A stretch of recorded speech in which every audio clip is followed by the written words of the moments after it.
नमस्कार, माधुरीज किचनमध्ये तुमचं खूप मनापासून स्वागत आहे. मी आज तुम्हाला बोंबलाचं कालवण करून दाखवणार आहे. त्यासाठी ते मी 5 ओले बोंबील घेतलेत. बघा, हे स्वच्छ धुवून घेतले. एका बोंबलाचे 2 तुकडे करून घेतले. असे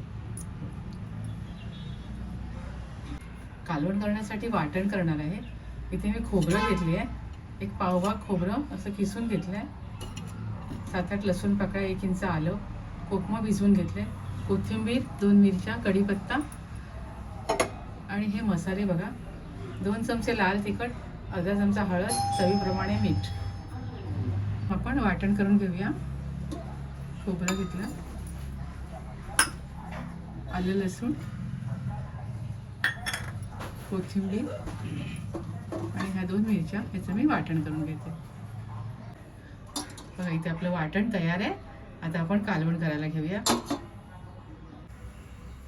इथे कढईमध्ये मी 3 चमचे तेल घेतले. तेलावर कढीपत्ता घालूया. आपण जे वाटण तयार केलं ते घालूया.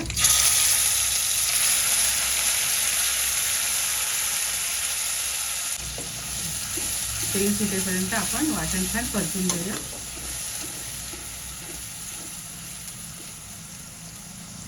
आपलं वाटण छान परतून झालं.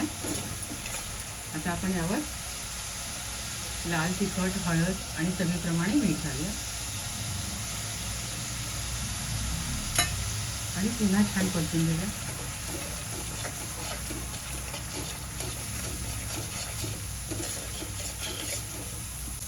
मसाला छान तेल सुटला ना, इथं मस्त सुगंध येतो. त्यावर आपण थोडं पाणी घालूया मसाल्यातलं.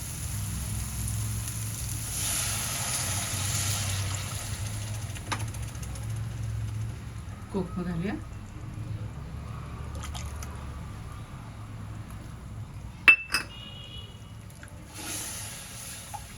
आणि छान 10 मिनिटं छान उकळी काढूया.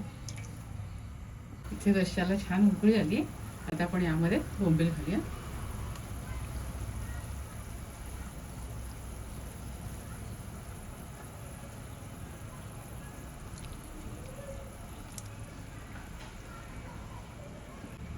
एक 10 मिनिटं लागतील. 10 मिनिटात बोंबील छान शिजतात. इथे 10 मिनिटं झाली आहेत. आपण बोंबील शिजलेत का पाहूया. इथे आपले बोंबील शिजले आहेत. आपण कोथिंबीर घालूया आणि गॅस बंद करून सर्व करूया.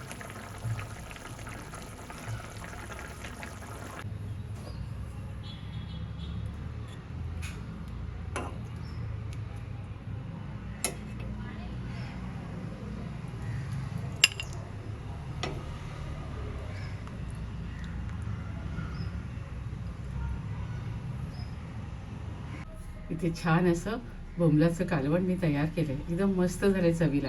तुम्ही सुद्धा माझ्या पद्धतीने असं छान बोंबलाचं कालवण करून खात राहा, आनंदी राहा. स्वतःची काळजी घ्या आणि माझे व्हिडिओ पाहत राहा. शेअर करा, लाईक करा, आठवणीने सबस्क्राईब करा. धन्यवाद.